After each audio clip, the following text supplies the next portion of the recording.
Good morning, boys and girls. You're welcome to another session of A03, Writing for Academic and Professional Success. We are in the unit 2 of the text. The title of the unit, as you remember, Genres and Types of Academic Writing.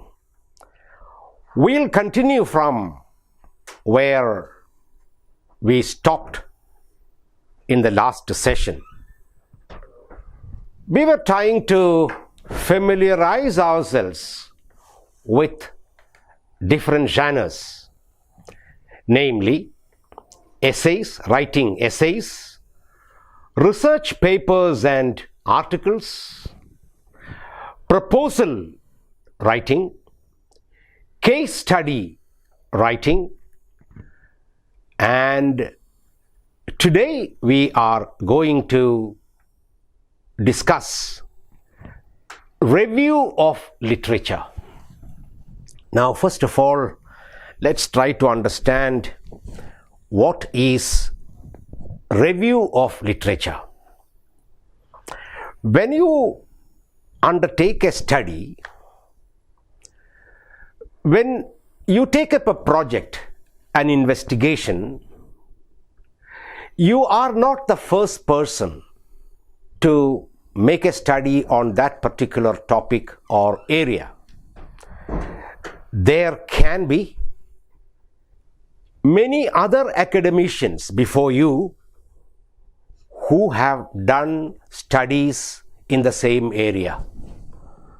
So while you investigate, while you make a study, an in-depth study of an area or a subject or a topic, it is necessary that you go to the works done by your predecessors so that you will be able to understand what they have studied, what were their recommendations, what were their findings and recommendations, so that in your study you may not repeat what they have already done in the particular field. So, review of literature is actually a chapter, a section in your writing, academic writing, in which you will deal with the major works done by academicians in the particular area in which you are doing the work. What were their main findings, their observations, their methodology, etc. You can very briefly present in this section of your thesis or your documentation. Now, review of literature.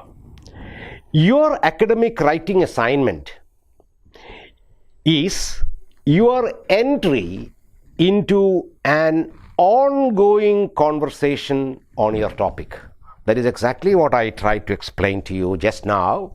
That is, you are not the first person to make a study of a particular topic.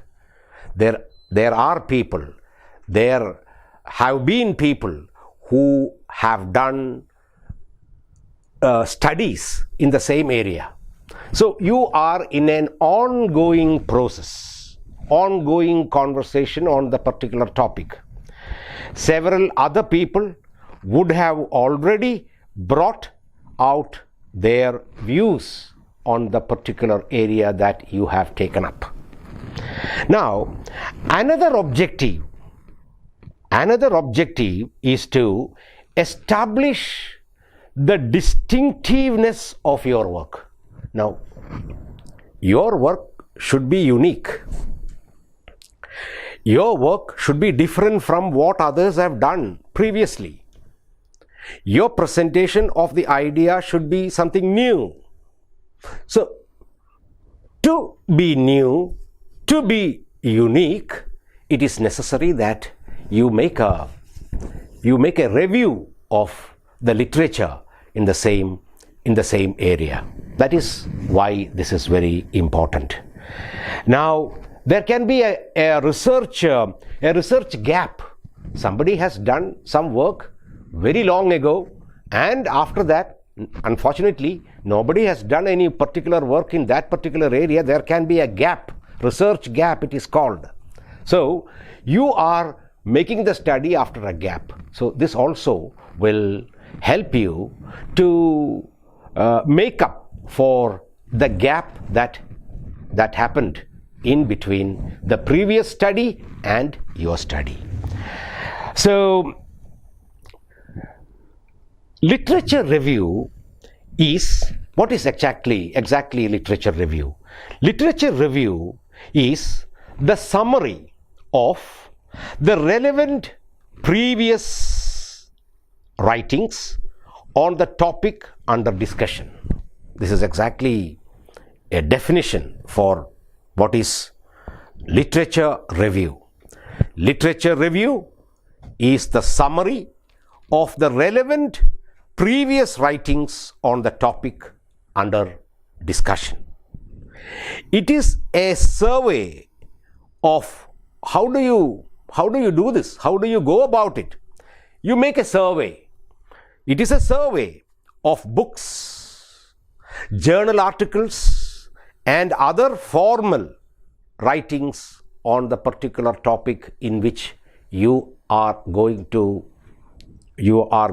concentrate your study. So, literature review, as far as a researcher is concerned, an academician is concerned, is very, very important. The main purpose of review of literature as an academic writing activity is to display your knowledge of the subject. Now, one of the main purposes of a review of literature as an academic writing activity is to display your knowledge of the subject. I hope you understand the importance of review of literature.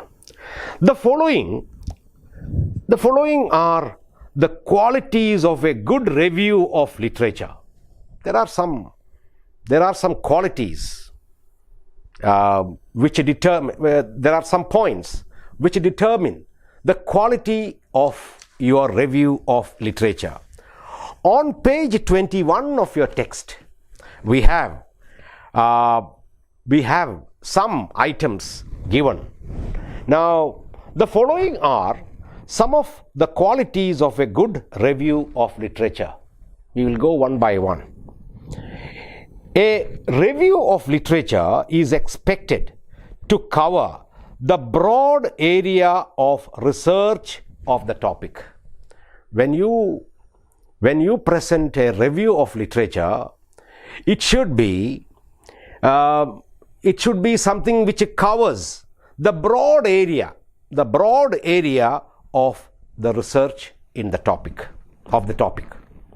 Number two, a good review of literature surveys literature which are current or up to date.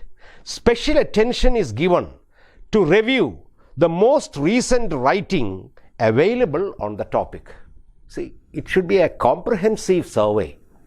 Now, suppose you are making a study on the relevance of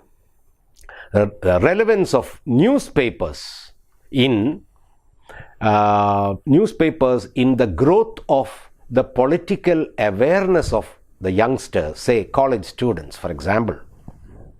Now, when you make a study on such a topic, you have to make a survey while you write the review of literature. You have to make a survey of what others have said about this particular topic recently, in the near past, and also in the remote past. Only then your study will be complete. That is what it is survey It surveys a good review of literature, surveys literature which are current or up to date. Special attention is given to review the most recent writing available on the topic. I hope it is clear. The third one, a good review of literature takes into account works relevant to the topic. Now, when you write the review of literature, it should be from published articles, findings, thesis, etc., which are relevant to your topic. There is no use of including irrelevant things in your review of literature. It should be relevant to the topic.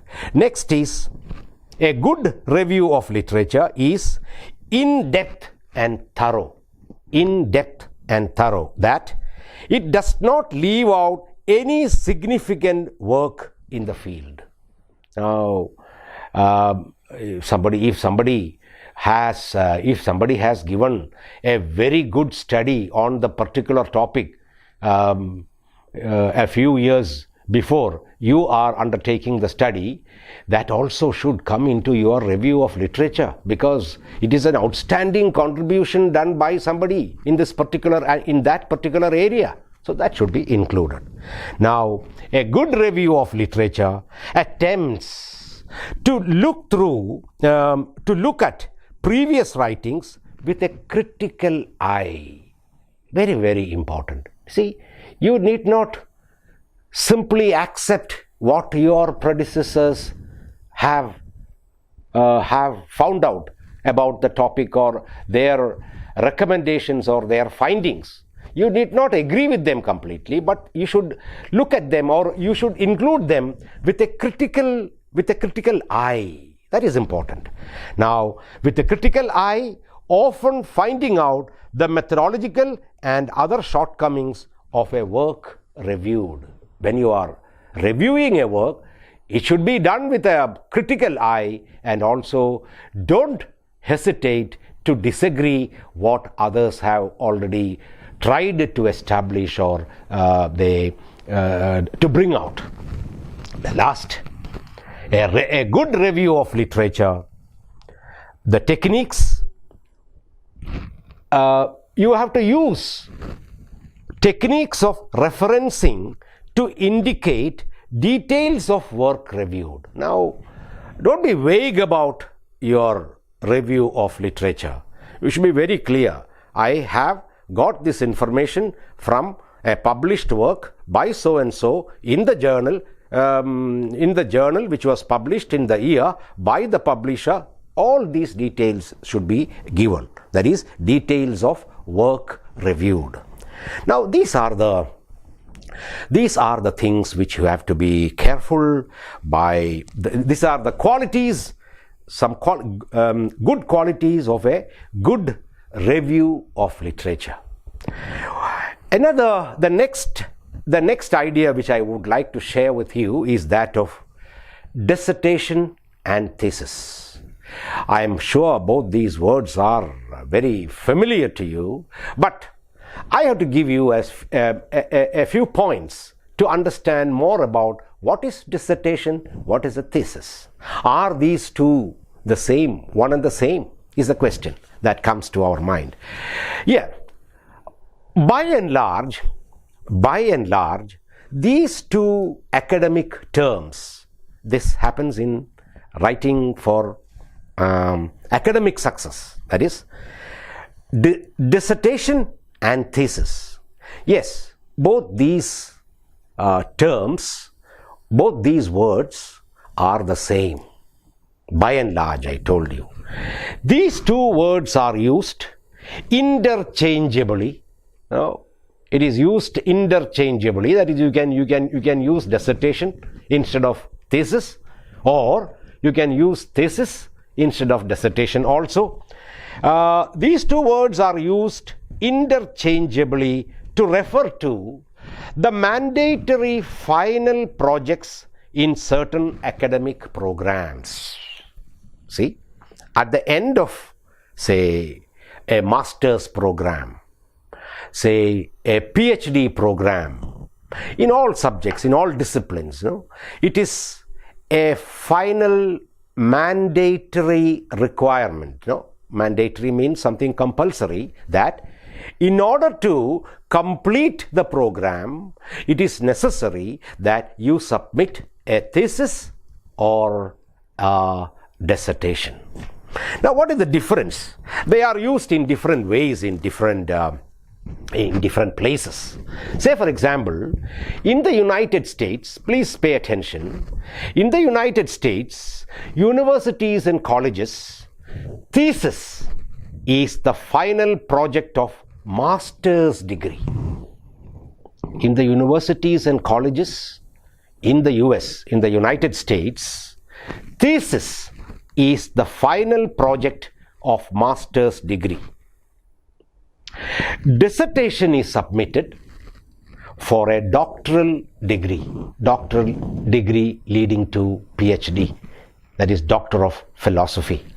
So, in the USA, thesis, the word thesis is used for the final project of master's degree, whereas dissertation is submitted for a doctoral degree and perhaps postdoctoral degree too. In the UK, it is vice versa. In the UK, it is vice versa. Thesis is submitted for a doctoral degree and a dissertation for a master's project, master's degree project, as a part of completing the program. You have to submit a dissertation or thesis. The structure followed in both, that is thesis and dissertation, is similar. Perhaps there may be a difference in length, perhaps, but the structure, the presentation of the content is almost the same. Dissertation or thesis, what are they? Are reports of research work carried out by scholars. Now, academicians, scholars, when they pursue a program, whether it be a master's degree, a doctoral degree, or a postdoctoral degree, when they undertake a program, pursue a program, as part of the completion, it is mandatory that they submit a thesis or a dissertation. Dissertation or thesis are reports of research work carried out by scholars. The structure, number, and titles of chapters,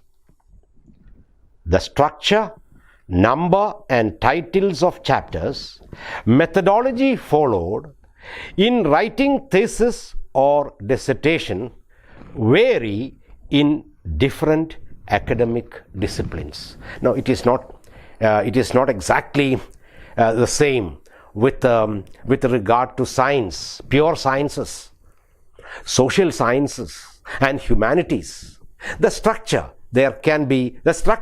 by and large is the same, but in individual disciplines, in individual academic disciplines, there can be some changes in the structure that is followed in presenting, in writing a dissertation or a thesis. I hope you have some idea about this genre of writing, namely thesis or dissertation. As I told you, both these words are the same. They are in different places, different words are used, that's all. And I told you the main difference. In the USA, universities and colleges, thesis is the final project of master's degree and dissertation is submitted for a doctoral degree. In the UK, thesis is submitted for a doctoral degree and a dissertation for a master's project. This is the main difference. Now, with the next session, I hope that I will be able to conclude Unit 2, that is genres and different types of writing. Thank you for listening to me. Have a nice day.